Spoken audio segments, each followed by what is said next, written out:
Oke, Assalamualaikum warahmatullahi wabarakatuh. Teman-teman, jumpa lagi dengan saya, Robi. Selamat datang di YouTube channel saya.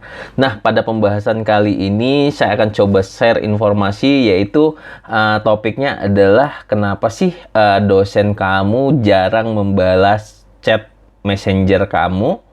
Nah, teman-teman, banyak hal yang harus teman-teman perhatikan apabila kalian chat dosennya tapi tidak dibalas. Nah, mau tahu apa aja? Yuk, silahkan disimak videonya.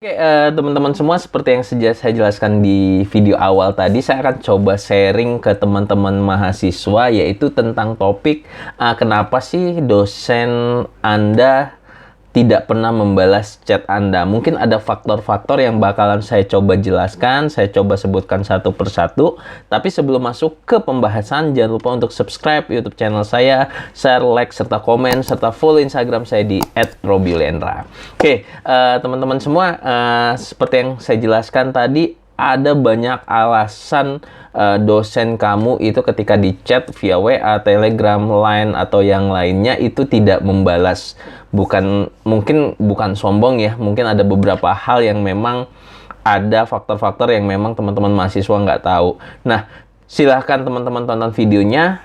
Yang pertama adalah biasanya ada kalanya mahasiswa itu SKSD, teman-teman, yaitu mahasiswa sok kenal, sok dekat gitu ya, tetapi terlalu berlebihan gitu ya. Kenapa? Ketika kita mengechat itu misalnya saya mendapat chat mahasiswa itu, saya nggak tahu siapa yang mengirimnya gitu. Tiba-tiba langsung chat tanpa mengucapkan salam, Pak, posisi di mana? Pak, di kampus tidak gitu ya. Tanpa menyebutkan identitasnya, nama, kemudian NPM-nya, kemudian tujuannya dia mau ngechat apa. Gitu ya. Nah, itu yang harus perlu diperhatikan teman-teman semua ketika ngechat dosen. Teman-teman harus berikan informasi diri Anda, kemudian beri langsung to the point tujuan Anda untuk ngechat tersebut. Karena perlu diperhatikan bahwa tidak semua mahasiswa saya simpan kontaknya gitu ya. Ada 1.000 mahasiswa yang saya pahami, ya saya nggak sempat untuk mengkontaknya. Begitupun dosen-dosen yang lain. Nah, ketika kalian menchat dosen Anda, sebutkan nama, kemudian tujuannya. Langsung to the point saja. Yang kedua, yang jadi masalah ketika Anda mengechat waktunya sudah terlalu larut malam gitu ya. Biasanya kalau mahasiswa, memang saya memahami ketika kalian mengerjakan tugas itu bisa sampai tengah malam, bahkan sampai subuh. Tetapi kadang kita lupa juga bahwa dosen membutuhkan istirahat. Jadi teman-teman yang misalnya sering mengchat di atas jam 9 malam, ya mulai dikurangi, tahan chatnya, kemudian chat di jam-jam kerja gitu ya, dari pagi jam 8 mungkin sampai jam 5 sore.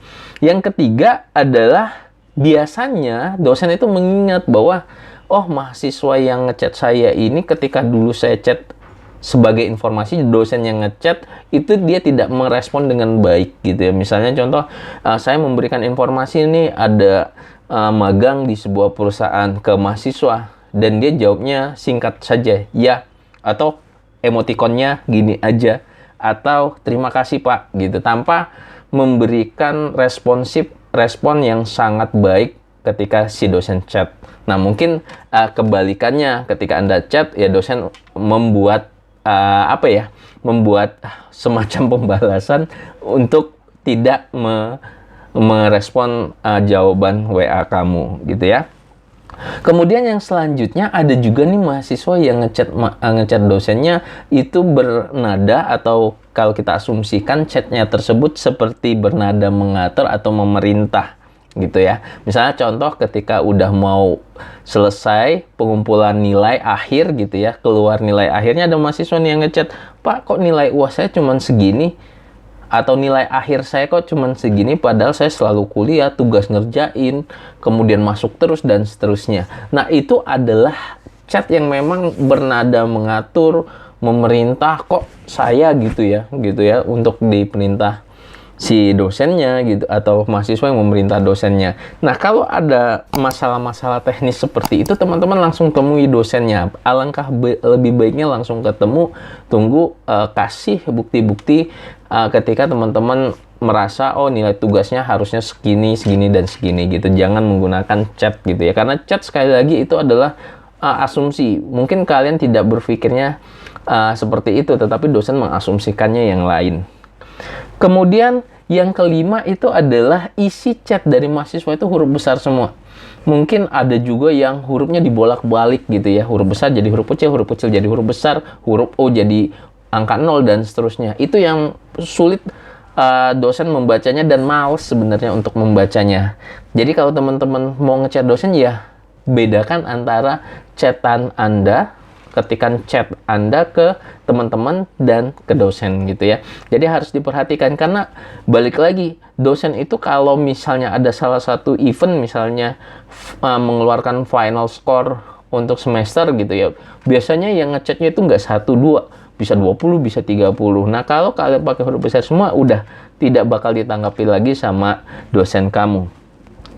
Kemudian yang selanjutnya adalah mahasiswa mengirimkan chat yang tidak penting dan tidak perlu. Biasanya seperti itu. Misalnya chat isiannya itu adalah, Pak, nanti kok kosong nggak? Kosong apa gitu ya. Kemudian, Pak, tugasnya saya sudah kirim via email. Biasanya seperti banyak tugas yang saya suruh mahasiswa untuk mengirim ke email. Kalau sudah dikirim, dia chat saya, Pak, tugas saya sudah dikirim via email, tolong dicek ya. Ya, kalau sudah dikirim via email, di email kan ada keterangan bahwa pesannya sudah terkirim gitu ya. Kalau sudah terkirim ya berarti berhasil gitu. Jadi nggak perlu ngechat dosennya lagi untuk membalas atau untuk memberitahu bahwa kalian sudah mengirim email gitu ya. Walaupun nggak seluruh mahasiswa seperti itu. Kemudian yang selanjutnya, kenapa dosen ini tidak membalas chat mahasiswa, yaitu HP-nya ya memang bermasalah teman-teman. Jadi atau rusak, atau WA-nya error, dan seterusnya. Itu mungkin akan kejadian juga buat teman-teman gitu ya. Jadi jangan berprasangka buruk dulu, oh dosen ini nggak mau bales WA saya karena ini, dan ini. Dan yang terakhir, kalau misalnya dosen tidak membalas chat WA kamu, ini yang kebanyakan nih ya, dari saya ataupun dari teman-teman, kadang posisinya kita sudah baca chat kamu, tetapi kita lupa untuk membalasnya. Mungkin saya lagi rapat gitu, saya buka chatnya, kebaca, oh nantilah saya balas setelah rapat. Akhirnya sampai malam saya lupa, baru tengah malam, oh ingat ada chatnya si mahasiswa ini. Mau dibalas udah terlanjur malam, besok udah terlampau usang si chat tersebut, makanya akhirnya nggak dibales. Ya, mungkin itu aja teman-teman. Mungkin kita sebagai dosen dan teman-teman sebagai mahasiswa itu saling bertoleransi ketika dalam keadaan berkomunikasi ataupun ingin ngobrol atau hal yang lain dengan menggunakan media yang namanya chat messenger. Kalau saya sebagai pribadi, saya memperbolehkan mahasiswa untuk menchat messenger WA ataupun nomor-nomor saya yang terkait dengan chat messenger. Tetapi tentunya teman-teman perlu ada attitude khusus yang memang teman-teman gunakan ketika membalas atau menchat si dosen yang bersangkutan. Mungkin itu aja teman-teman, video pengalaman sih sebenarnya, sharing kenapa sih si dosen itu jarang membalas chat saya. Mungkin teman-teman bisa introspeksi, mungkin juga ada kesalahan dari dosennya. Dan yang paling penting adalah saling sama-sama legowo untuk meluruskan permasalahan yang tidak ketemu di komunikasi via chat tersebut. Mungkin itu aja, kita ketemu lagi di video-video selanjutnya. Terima kasih teman-teman yang sudah subscribe dan menonton video di channel saya ini. Kita ketemu lagi di video-video yang lainnya. Saya tutup. Assalamualaikum warahmatullahi wabarakatuh. Dan jangan lupa untuk subscribe terus YouTube channel saya, share ke teman-temannya, like, komen, serta follow Instagram saya di @robiuliendra serta @skripsimahasiswa. Kita ketemu lagi. Assalamualaikum warahmatullahi wabarakatuh.